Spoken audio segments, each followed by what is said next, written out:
अस्सलामुअलैकुम रहमतुल्लाहि व बरकातुहू। तो हम गैसेस एक्सचेंज का जो टॉपिक है, चैप्टर है, वो कंप्लीट कर चुके हैं। तो आज नेक्स्ट चैप्टर है, चैप्टर 2। तो टॉपिक है हमारा होम्योस्टेसिस या होम्योस्टेसिस। ठीक है। तो ये जो टर्म है होम्योस्टेसिस की, ये एक फ्रेंच फिजियोलॉजिस्ट थे, क्लॉड बर्नार्ड। उन्होंने 1865 में सबसे पहले ये टर्म इंट्रोड्यूस की थी। तो होम्योस्टेसिस जो है, इसका मतलब क्या है, इससे मुराद क्या होता है? तो homeostasis means to maintain constant internal conditions, मतलब इंटरनल कंडीशंस को वैसा ही रखना जैसे वो हमेशा से हैं। ठीक है, कांस्टेंट एक ही रखना। कांस्टेंट का आपको मतलब पता है ना? कांस्टेंट कोई भी ऐसी चीज जिसकी सिर्फ एक ही वैल्यू होती हो। तो इंटरनल कंडीशंस को एक ही वैल्यू पे, मतलब एक ही जैसा रखना हमेशा। तो इंटरनल कंडीशन से यहाँ मुराद है, मतलब इंटरनल से इंटरनल बॉडीली ऑर्गेनिज्मिक लेवल पे अगर देखें तो बॉडी की इंटरनल बॉडी की कंडीशंस, और अगर सेलुलर लेवल पे देखें तो इंटरनल सेल की conditions as compare to its external extra cellular environment. तो इंटरनल कंडीशंस बहुत फिजिकल हो सकती हैं और केमिकल, बहुत हो सकती हैं, फिजिकल और केमिकल भी। और फिर अगर इसकी मज़ीद वजाहत देखें तो इंटरनल कंडीशंस, ठीक है, कुछ मामूलात को प्री सेट लिमिट्स पे रखना, कि वो पहले से जो मुंतखब शुदा जो मेयारात हैं उन पे ही वो चीज़ रहे। तो ऐसे अवामिल को, ऐसा करने को बायोलॉजी में होम्योस्टेसिस कहते हैं। तो वो तो आपको वाज़ेह होना चाहिए कि बायोलॉजी है तो इंटरनल कंडीशन से, मतलब इंटरनल, ये अंदर जो है, इससे क्या मुराद है? During the course of evolution, every organism has developed a specific setup of internal conditions at various level of organization suitable to its external conditions. तो इर्तिका के अमल में हर ऑर्गेनिज्म जिस हैबिटेट में भी वो सूटेबल रहा, वहाँ वो पला बढ़ा। एवोल्यूशन ऑफ बायोलॉजी के स्टूडेंट है, मैंने आपको बताया हुआ है और आपको पता होना चाहिए एवोल्यूशन क्या है। तो इस एवोल्यूशन में एक ऑर्गेनिज्म जिस हैबिटेट में रहा और पला भरा, तो उसने उस हैबिटेट के एनवायरनमेंट के मुताबिक अपने कुछ इंटरनल कंडीशन सेट्स कर ली। ठीक है, at various level of organisation, cellular level पे भी और इंडिविजुअल लेवल पे भी।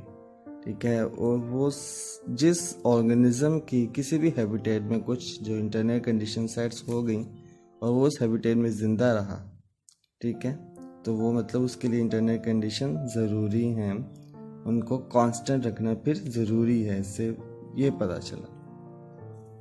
सो these specific internal conditions are necessary for optimal functioning of organism। तो ये ऑप्टिमल फंक्शनिंग ऑफ ऑर्गेनिज्म के लिए ज़रूरी हैं। ठीक है, एवोल्यूशन में अगर वो जिंदा रहा है, अगर वो आज तक मौजूद है, ठीक है ना। तो अभी होम्योस्टेसिस की हम एग्जांपल लेते हैं, एक non biological example. Mechanical system जो हो, मैकेनिकल सिस्टम की वो एग्जांपल है, ठीक है, केमिकल नहीं, फिजिकल एग्जांपल आप कह लें। जैसे रूम में थर्मोस्टेट लगा होता है, टेम्परेचर रेगुलेटर लगा होता है, ठीक है, उसमें एक बायोमेटालिक स्ट्रिप होती है जो सर्किल को ब्रेक करती है या उसे फिर से कंप्लीट कर देती है।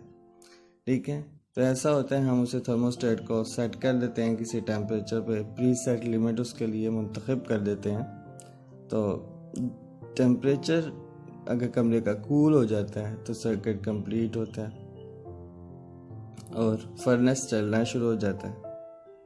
जैसे ही हमने कोई टेम्परेचर रखा होता है प्री सेट लिमिट पे, तो सर्किट ब्रेक हो जाता है। और टेम्परेचर जो है वो फिर नीचे जाना शुरू हो जाता है, डाउन होना शुरू हो जाता है।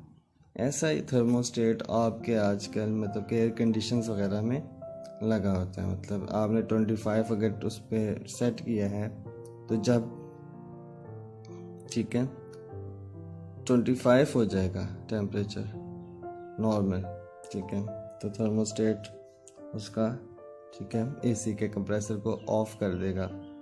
और जब तक 25 रहेगा फिर वो प्री सेट लिमिट्स पे है तो वो ऑफ ही रहेगा। जैसे उससे ज़्यादा या कम होना शुरू होगा तो वो नहीं, ज़्यादा होना शुरू होगा, कम तो हो नहीं सकता। जैसे टेम्परेचर राइज करेगा तो फिर से ऑन हो जाएगा। तो ये एक हीमोस्टेसिस की नॉन बायोलॉजिकल एग्जाम्पल है कि ऐसे जैसे कि आप थर्मोस्टेट पे टेम्परेचर को सेट कर देते हैं और फिर वो जो आपका सिस्टम है, अगर फर्नेस हो, अगर गर्म करना है ठंडा करना है, वो सिस्टम फिर उसके अकॉर्डिंग चलता है। तो एक बायोलॉजिकल एग्जांपल से समझते हैं हीमोस्टेसिस को, मतलब कि कांस्टेंट इंटरनल कंडीशंस मेंटेन रखना या कांस्टेंट इंटरनल कंडीशंस मेंटेन रखना या प्री सेट लिमिट्स को मेंटेन रखना, दोनों तकरीबन एक ही बातें हैं। तो आपने देखा होगा, सुना होगा, डेली लाइफ में हम बहुत सी चीज़ों को ठीक है जिक्र हो रहा होता है कि ये ज़्यादा हो गई है, ये कम हो गई है। तो एक हीमोस्टेसिस की एग्जांपल है नॉर्मल ब्लड शुगर लेवल। तो हमारा ब्लड शुगर लेवल नॉर्मल होता है 99 to 140 मिलीग्राम पर डेसीलीटर ऑफ ब्लड, ठीक है। तो देखते हैं अगर ये ज़्यादा हो जाए, हाई हो जाता है, तो हमारा ब्रेन जो है वो सिग्नल देता है हार्मोन्स के ज़रिए या इलेक्ट्रिक सिग्नल के ज़रिए पैंक्रियाज को। पैंक्रियाज एक हार्मोन रिलीज करता है इंसुलिन, और वो एक्स्ट्रा ग्लूकोज को लीवर में ले जाता है, ठीक है।